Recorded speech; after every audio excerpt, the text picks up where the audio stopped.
Welcome to Kamakshi vlogs.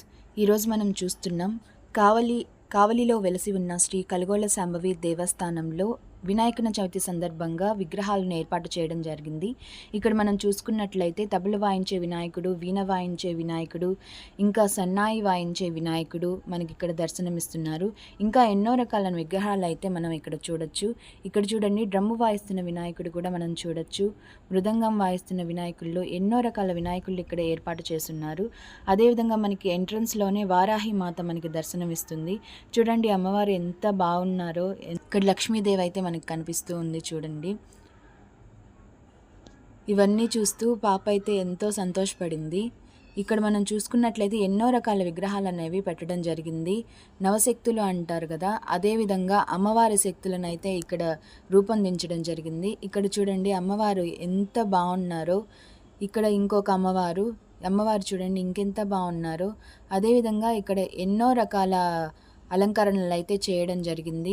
Durga అమ్మవారు చూడండి ఎంత బాగున్నారో. అలాగే రాజరాజేశ్వరి అమ్మవారు కూడా ఎంతో బాగున్నారు. ఇక్కడ చూడండి సరస్వతి మాత మనకి దర్శనమిస్తూ ఉంది. అదేవిధంగా ఇక్కడ మీనాక్షి మాత కూడా మనకి కనిపిస్తూ ఉంది చూడండి. అందరూ ఎంత బాగున్నారో, అసలు చూడంగానే నమస్కారం చేసుకోవాలనిపిస్తూ ఉంది. ఇక్కడ చూడండి రాజరాజేశ్వరి మాత ఎంత బాగున్నారో, అసలు ఎంత అద్భుతంగా చెక్కారు ఈ శిల్పాలని. ఇక్కడ చూసినట్లయితే మనకి వెంకటేశ్వర స్వామి మనకి దర్శనం ఇస్తారు. అసలు చూడండి నిలువెత్తు విగ్రహం, వెంకటేశ్వర స్వామి మన ముందు ఉన్నాడా అన్నట్టుగా ఉంటుంది. ఇక్కడ మనం చూసినట్లయితే ధాన్యలక్ష్మిని మనం ఇక్కడ చూడొచ్చు.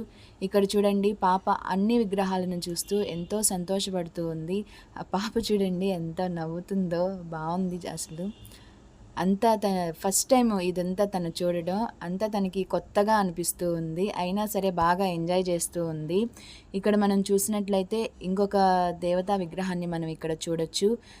అసలు డెకరేషన్ అయితే ఎంత బాగా చేశారో, అసలు మనం స్వర్గంలో ఉన్నామా అన్నట్టుగా అనిపిస్తూ ఉంది. చూడండి ఆ పూలు అయితేనేమి అసలు ఎంత బాగున్నాయో. అసలు అక్కడి నుంచి డైరెక్ట్గా అమ్మవారి విగ్రహాన్ని అయితే తీశాను. చూడండి ఎంత బాగున్నారో అసలు అమ్మవారు. ఇక్కడి నుంచి చూడండి అమ్మవారు, మీనాక్షి అమ్మవారు ఎంత బాగున్నారో కదా.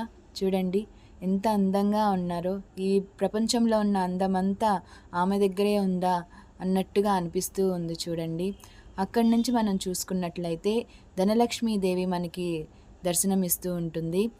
అక్కడి నుంచి ఇంకొక దేవతామూర్తి విగ్రహం అనేది మనకు దర్శనమిస్తుంది. ఆ దేవతే సంతాన లక్ష్మీదేవి. ఇక్కడ మనం చూసుకున్నట్లయితే బాలరాముడు కూడా మనకి ఇక్కడ దర్శనమిస్తూ ఉన్నారు. మీకు తెలుసు కదండి అందరికీ, అయోధ్యలో బాలరాముడి విగ్రహం ప్రతిష్ఠించారని. అదేవిధంగా అదే పోలికలతోటి మనకి ఇక్కడ బాలరాముడు దర్శనమిస్తున్నారు. ఇక్కడ ఈ బాలరాముడిని దర్శించుకుంటే అక్కడ అయోధ్యలో ఉన్న బాలరాముడిని దర్శించుకున్నంత పుణ్యం వస్తుంది. చూడండి ఇక్కడ మనకి వినాయకుడు మెయిన్ ఇంపార్టెంట్ 30 అడుగుల వినాయకుడు అండి. 30 అడుగుల వినాయకుడు చూడండి ఎంత బాగున్నారో. అసలు చూడగానే ఒంటికి గూజ్ బంప్స్ వస్తాయి. అంత పెద్ద వినాయకుడు, 30 అడుగుల వినాయకుడు. 30 అడుగుల విగ్రహం అంటే మాటలా అండి చెప్పండి.